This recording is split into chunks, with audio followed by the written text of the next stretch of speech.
Hello everyone, FPL Raptor here and welcome back to another video on my YouTube channel. In today's video I have my Game Week 8 wildcard team selection. We've been talking about it all week, so let's see what my finalised wildcard team looks like. If you are enjoying the content here on this channel, please do remember to like, comment and subscribe. But without further ado, let's jump into today's video.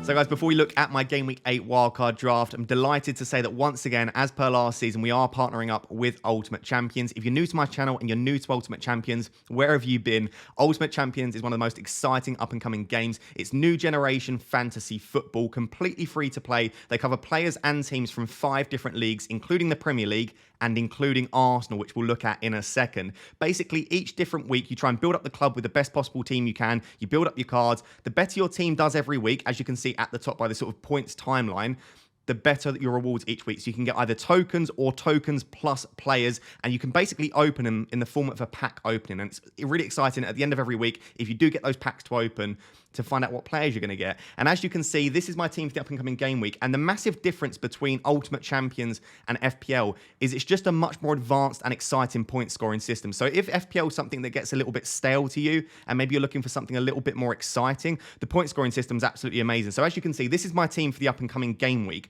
My best player is Leckle here. So if I just click on him and view his profile, you can view the statistics for each of your players each week, and it can give you a bit of an idea about which players you want to select for your team. And as you can see, his points are absolutely amazing every week. So it's green every single week, 193 points, which if you are new to Ultimate Champions, that is a ridiculously good score as an average. And if you just click on one of his games as an example, you can see they get points for absolutely everything. So goals scored, shots on target, where the shot is on target, shots off target, assists. You can see possessive different things, for example, head passes, accurate long balls, missed passes, they can actually reduce their points.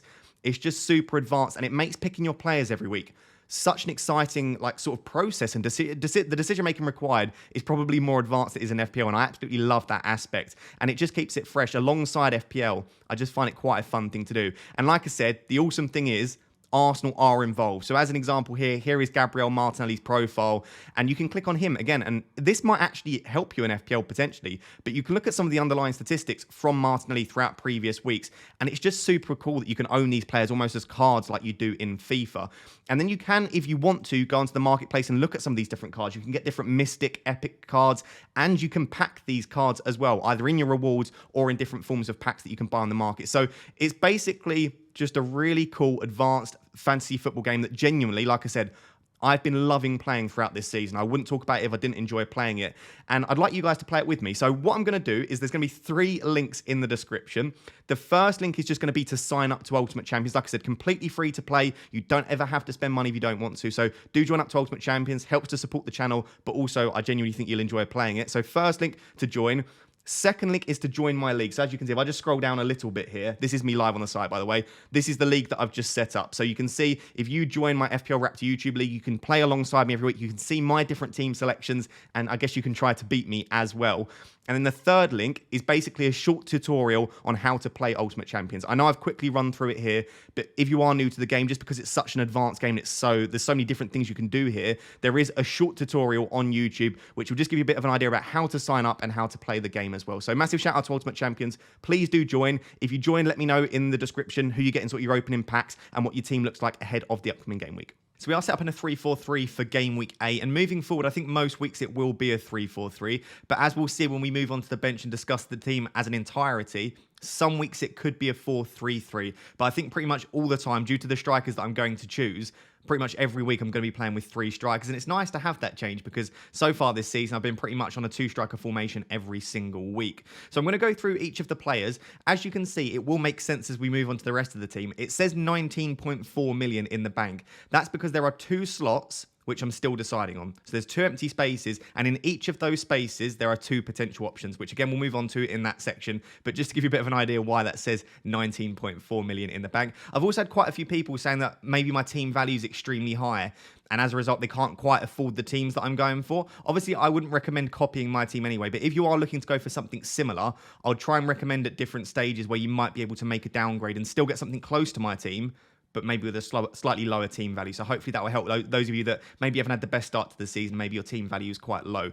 So I am still on the Newcastle double up. I think I will still be on the Newcastle double up in defence in Pope and Trippier. I've spoken about in previous videos that I'm not necessarily viewing this as a double up. I'm viewing it as I like Pope as an option and I like Trippier as an option. That might sound like a strange thing to say for someone that's new to FPL or doesn't view it in the same way as me.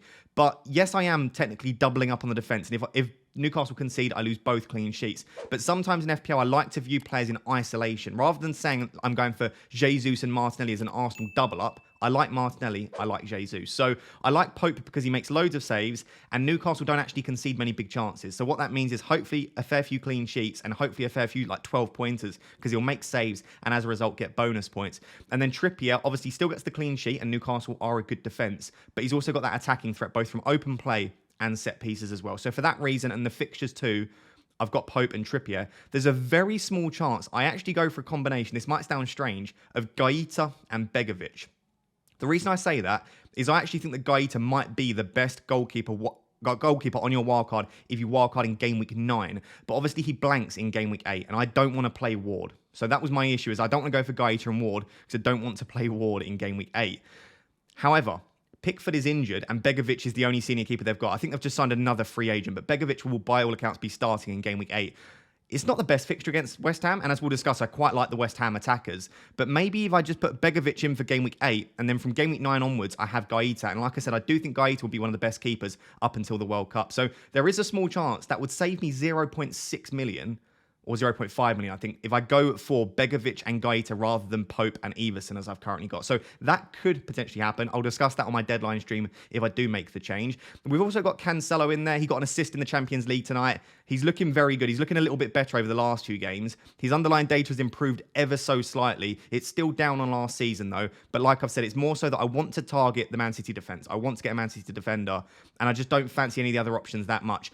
Diaz is obviously fit. Laporte is back in training, which means Stones might be at risk. Walker was sort of touch and go for an injury, so I don't want to go for Walker or Gomez. Ake is touch and go with injuries across the season in his past as well. So I just look at all of the options, and I don't really fancy any of them particularly. So as a result, Cancelo stays, and hopefully he'll continue to improve on what we've seen with his underlying data and his attacking threat this season.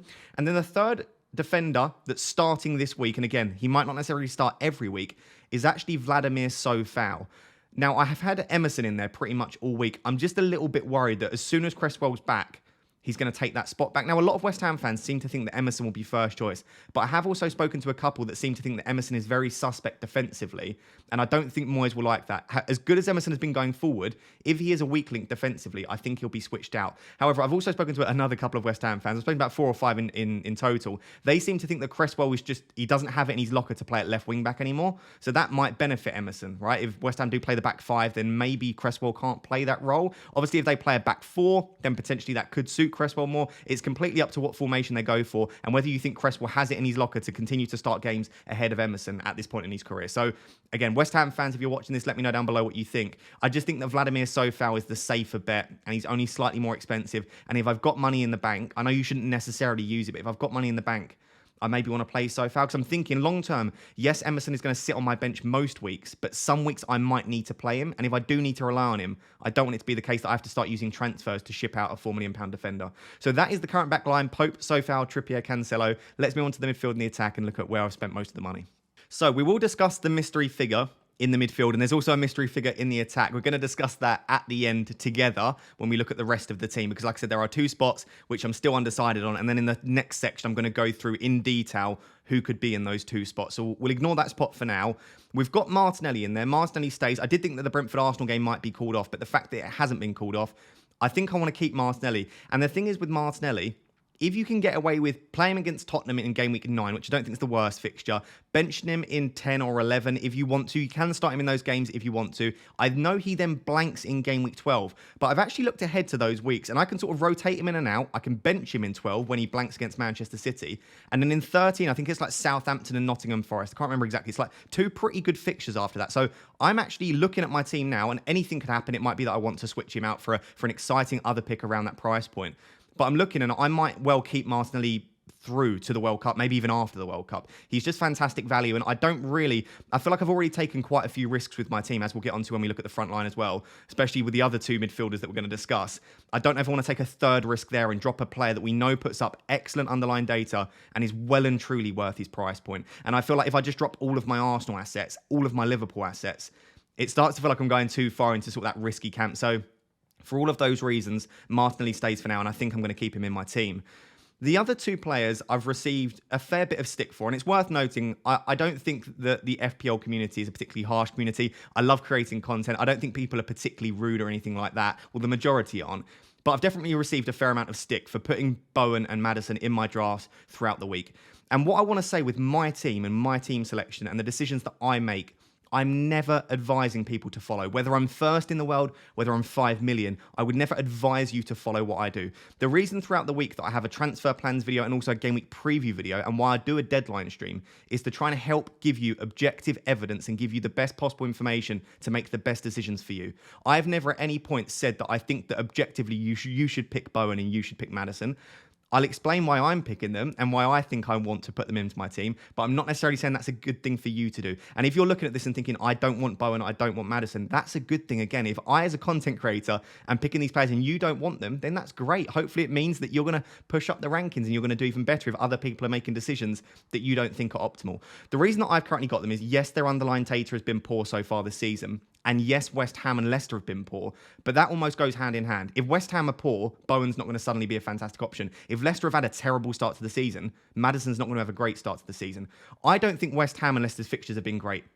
They've had a couple of decent fixtures dotted in there, for example, against Nottingham Forest, but I don't necessarily think, if you look at them as a group of 6, either of them have had great fixtures. And again, when the team is struggling in general, I don't think it's good to blame Bowen and say Bowen has been terrible, yet West Ham have been terrible. And again, you might use that as a reason to say, if West Ham have been bad and Leicester have been bad, why on earth are you picking two fairly expensive players from their team?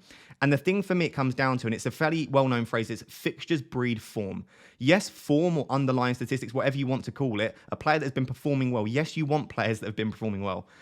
However, sometimes when the fixtures haven't been great and a team hasn't been great, sometimes trying to get ahead of the curve and move on a player before they start performing well is sometimes a good move in FPL. And I just think with the fixtures coming up for both Bowen and Maddison, they are both two quality players that last season demonstrated just how good they can be. They're talismanic. Bowen's on set pieces. Maddison's on set pieces. Bowen is on a couple of corners, but looks like he's going to be on penalties after the Europa Conference League game.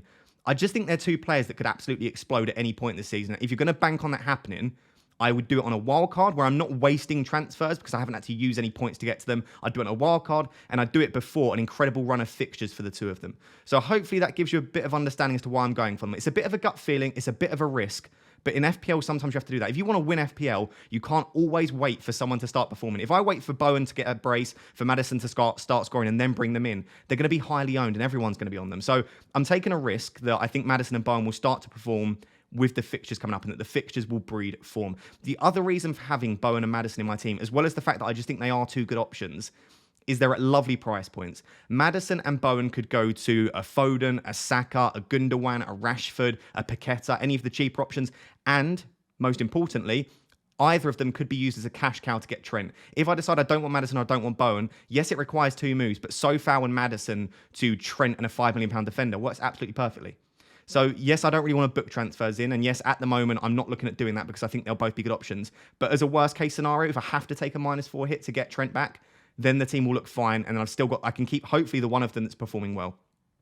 With this team and with this wildcard, I'm taking 3 or 4 risks. And again, I'm not saying I'm a template breaker. I know a lot of people have said my team looks similar to other content creators. That's fine. We all have the same data available to us. We all have the same fixtures in front of us. We're going to make fairly similar decisions. That's just the way it is. I'm not saying it's template breaker, but I feel like I've taken a few risks with this team. There's no way that all of them are going to pay off. There's no way that Bowen, Maddison, Sofao, who, if I take a risk on the attack, there's no way that all of these players start scoring. I know that. But what you're hoping is that the majority stick, the majority do well, and then you can change out the 1 or 2 players where it didn't work. That risk didn't work. One of Bowen and Maddison, I'm sure, will not work out. But hopefully the other one works perfectly, and then, like I said, I can switch that other one out.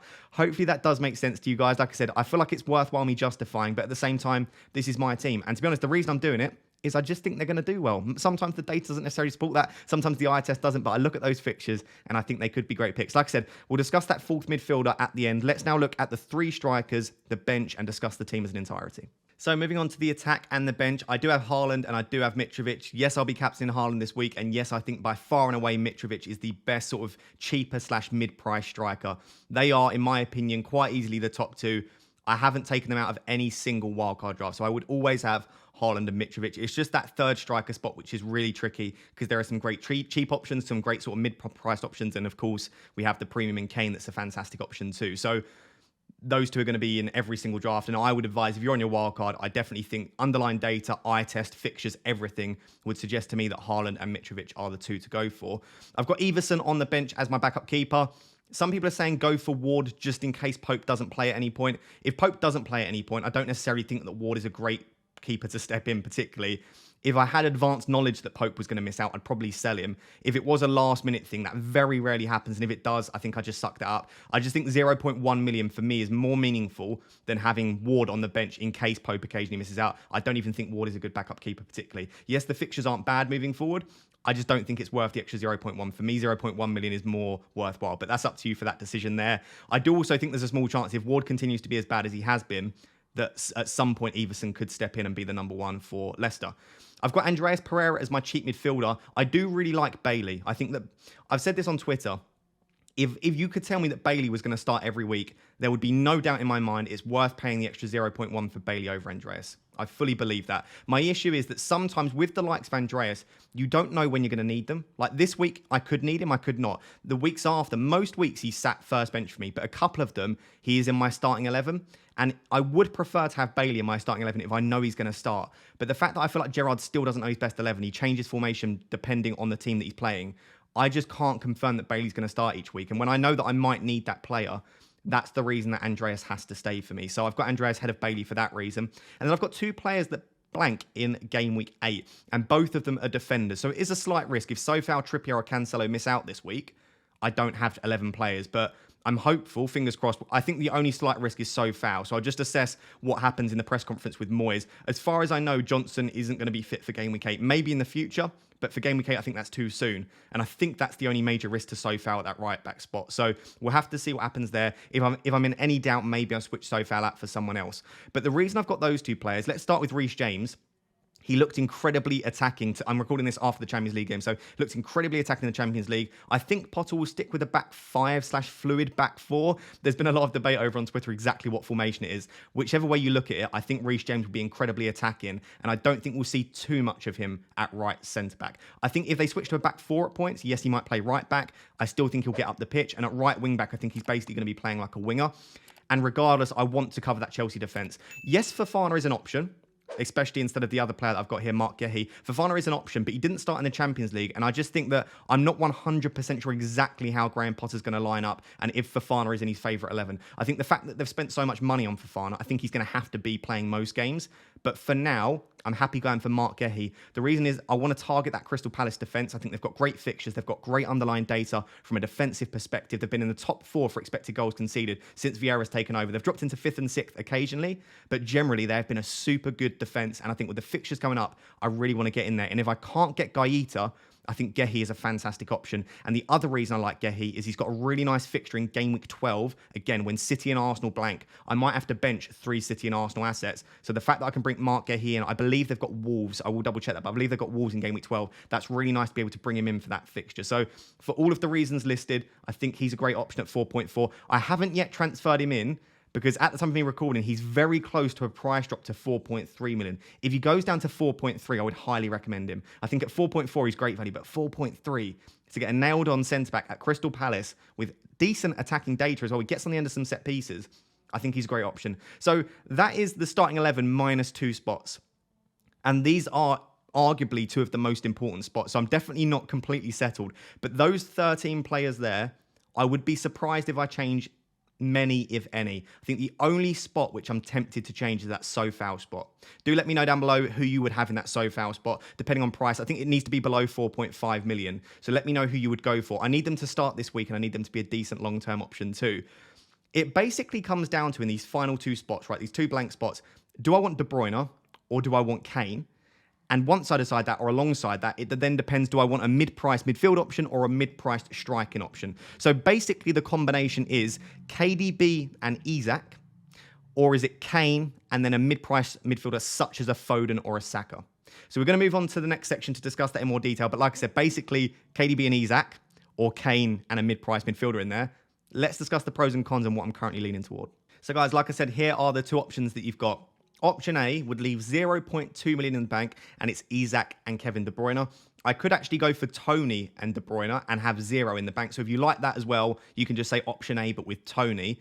I just think I do like Isak as a punt. I think if I go for De Bruyne, I probably would lean towards Isak. The other reason is around game week 10, 11 anyway, I might switch Isak down to Solanke or Tony down to Solanke. And I just think over the short term, Isak is the better option as a result. I don't think I would keep that striking spot all the way up to the World Cup. So as a result, I think if I go for that combination, it would be Isak. And like I said, option B is Kane and a mid-price midfielder. And at the moment, I'm currently leaning towards Phil Foden. I feel like Phil Foden allows me to get that third City spot for the next few weeks.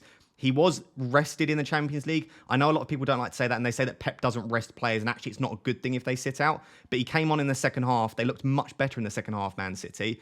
And he started every single Premier League game so far this season. He came off 2 of them around half-time, especially when he didn't pass to Haaland in that first game or the second game of the season. So there was that one that he came off a little bit early. But generally, starting every game of the season, I think he's fairly nailed on. I think there's a good chance that he starts probably on the left wing against Wolves. So I think it would be Kane and Foden in option B. So what I've done is I've just listed 2 pros and 2 cons of each, just to talk it through. If you're in a similar situation to me, please let me know down below. Drop a comment. Option A or option B. And if you can, just one sentence of justification. Because if you just say option A or option B, I don't know why you're saying that. So say option A because, and then give me the reason. So option A, the pro is that it's slightly easier to get back to Salah. Now, I say slightly easier because I don't have money in the bank in either. So even though I've got De Bruyne, I've only got 0.2 in the bank. So I can't go straight from De Bruyne to Salah. And for Kane, to get from Kane to Salah, it's still 2 moves. So arguably, it's not that much easier to go from De Bruyne to Salah than it is to Kane and Salah. Both of them are going to require 2 moves. I've said slightly easier because you've just got to find, I've got to find an extra about 0.5, 0.6 million. Whereas with Kane, I definitely have to make 2 moves and almost restructure the entire team. Whereas with De Bruyne, it's just about finding that little bit of extra cash. And if, for example, I do downgrade someone to get to a Zaha or downgrade one of my midfielders, I might have that cash anyway to make it in 1 move. So there's a small chance by game week 12, I can do De Bruyne to Salah in 1 move.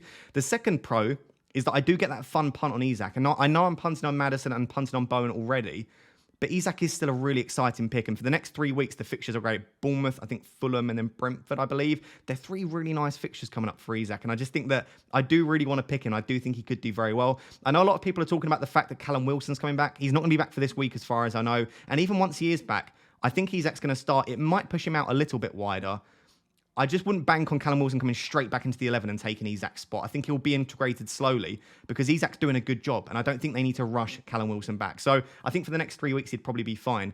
The major con, genuinely pretty much the main thing putting me off this, is that there's no direct route back to Zaha apart from selling Maddison or Bowen. Now, you might think there's a very good chance I want to sell Bowen or Maddison in game week 10 anyway. And you could well be right. You could well be right that one of Maddison or Bowen continues to look terrible. Maybe both of them. And I'm like, I've got an easy route. Either of them I could sell back to Zaha. But let's say best case scenario, both Bowen and Maddison look pretty decent. And the teams do improve with the fixtures. And I want to keep them. I then can't get Zaha. The only way to get Zaha would be to find like £1 million to go from Martinelli to Zaha, which would be very difficult, or to sell De Bruyne in game week 10, which I don't want to do because he has Southampton. So I pretty much have to either miss out on Zaha or I have to sell one of Bowen and Maddison, which I'm not a fan of. And then the final comment for this is the expected minutes are, I'd say, a little bit lower for Isak and KDB as a combination versus Kane and Foden. Kane's significantly more nailed than Isak. He's going to play 90 minutes pretty much every week. And I would say Foden's only slightly less nailed than De Bruyne. So I would say as a combination, option B is better for expected minutes. So those are the pros and cons for option A. Option B is basically the reverse, right? Easy route back to Zaha in game week 10 because in game week 10, again, City have Southampton. So I might not want to sell Foden in game week 10. But in game week 11, when they play against Liverpool, I would probably be happy selling Foden for Zaha. I think Zaha then has Leicester in game week 11. So it might not be in game week 10, but in game week 11 at the very least, because they then go on to blank in game week 12 City, I've got an easy route to go from Foden to Zaha. So generally looking at future transfer plans, this makes more sense. I can keep Kane until game week 12 when I sell for Salah probably, and I can keep Foden until 10 or 11 when I then switch to Zaha. So I really like it for that reason. Another pro is, of course, I get Kane. Kane is nailed. Kane is on penalties. He's got an excellent fixture this week. And most importantly, I would captain Kane in Game Week 11 when they play Everton. And if I'm thinking about who's it worth spending money on, De Bruyne or Kane, if I'm never going to captain De Bruyne because I would always prefer to captain Haaland, and I might captain Kane, probably not this week, but maybe this week and definitely in 11, is Kane the better option? Do you want to spend money on a premium that you can captain? I think ideally you do. The con is that it is slightly harder to get Salah back. It's definitely going to require 2 transfers, whereas the De Bruyne one might only require 1. And the other con is we're banking on Spurs improving because, yes, Spurs have been okay in the Premier. They've scored goals and Kane has actually been very good, but they're not that free-flowing team that we saw towards the back end of last season. They're not absolutely demolishing teams, and Son in particular worries me. I feel like the rotation, because they're not sure whether they want to play Son, Kulusevski or Richarlison alongside Kane, it just feels a little bit fragmented. So I'm almost banking on, with not the easiest fixtures in the world, Spurs starting to improve, because I don't mind Kane getting sort of 7 and 8 pointers, but ideally we want Kane, the sort of Kane and Son that we saw at the back end of last season, where they're getting double-digit hauls on a regular basis. So that is a slight risk that with City, they're excellent. Whereas with this one, we're banking on Kane. But of course, I get Foden, so I still get a route into the City attack. You might have already been able to tell just by the way that I'm sort of speaking about this. I'll be honest, I'm leaning towards the Kane and Foden route just due to the structure of the team, due to the fact I can captain Kane in 11, and I also quite like the look of Foden. The thing that's putting me off is Isak. I do really want Isak, and it just feels like one of those where if I don't go for it, he's going to get some sort of monster haul. But I guess you can't own everyone, and you've got to make the decisions that you want to. So if I just switch back now, what I've done is I've put Kane and Foden in, and like I said, that is 0 million in the bank. So I've got absolutely nothing in the bank for this team now. If you wanted to build something relatively similar, but you don't have my team value, the easy option is just do Maddison to Zaha, which will save you 0.7, and then play Andreas this week and bench Zaha. It leaves you very weak for this. Leaves you very weak for this week on your bench in particular. You'll have all players blanking. You could also do Sofao to Emerson if you wanted to. That might give you a bit of money to upgrade one of your bench players to maybe a starting player. You've got different options there. If you want to downgrade, I would say that Sofao and Maddison are the 2 spots to do it. And I would be looking at Zaha and then maybe Emerson or Patterson if you want to downgrade Sofao. So there are ways to get this team. But if the deadline were now, this would be what I would be going in with. There's still a small chance that it's KDB and Isak, though. Let me know down below whether you prefer option A, whether you prefer option B. Give my wildcard a rating. Let me know what you think of it. I've given it a lot of thought. I'm actually really happy with it. I look at this team and I think there are very few issues with it. The final thing I did want to discuss very briefly is just how I get Salah and Trent back, because it's actually relatively easy. It's not too bad, right? So Kane and Foden to be sold in Game Week 12 probably is a minimum to get Salah back. So Kane to Solanke probably, and Foden to Salah. Solanke plays against Southampton in 12. Salah's got West Ham, and obviously Man City blank anyway. So Foden and Kane being sold. I think Kane's got Manchester United in Game Week 12. So Kane and Foden being sold as a minimum for Salah and probably Solanke. I can then sell, if I want to, Cancelo for Trent too. That would be a -4, assuming I've got 2 free transfers. So for a -4, I can get Solanke, Trent, and Salah, and all of a sudden I've got Trent and Salah back relatively easily. Yes, I lose Cancelo. I don't think that's a major issue, though. I've still got Haaland moving forward for the Man City option. So I think I've done it. I think I've got a really nice team. I'm very, very happy with it. Good for Game Week 8. Good moving forward. Flexible. It doesn't have any money in the bank. But considering I'm going to do Foden to Zaha very soon, that will give me a bit of money in the bank. Once I get Solanke in, that will give me a bit of money in the bank. So my future moves that I've very loosely planned. I've not booked in too many transfers. The only one I've booked in is Zaha in Game Week 10 or 11. Very loosely, it would give me a bit of money in the bank and flexibility. And then we've got the World Cup coming up around Game Week 16, 17 anyway. So this is the team. Let me know what you think of it down below. And also let me know down below if you've got any dilemmas of your own for Game Week 8. So guys, there you have it. That is my Game Week 8 wildcard team selection video. Do let me know what you think, like I said, of my wildcard. And if you are on your wildcard yourself, let me know any of your final dilemmas down below. Let me know who your second premium is. Are you going for a 3 premium draft potentially? I've backed out of that. I think 2 premium is the most flexible, and it's just whether I want to go for Kevin De Bruyne or Harry Kane. If you're enjoying the content and you're still watching this video, please do subscribe and drop a like on the video as well. Massively appreciate you liking the videos. We are going to continue to try and smash, let's say, 1,500 likes in this video. So if this video is still below 1,500 likes, please do drop a like. I would massively appreciate it. It's completely free for you to do, but it really helps to support the content creators that you watch. Until next time, guys, which will be a deadline stream on Friday, 2 hours before the deadline. Thank you very much for watching. Cheers.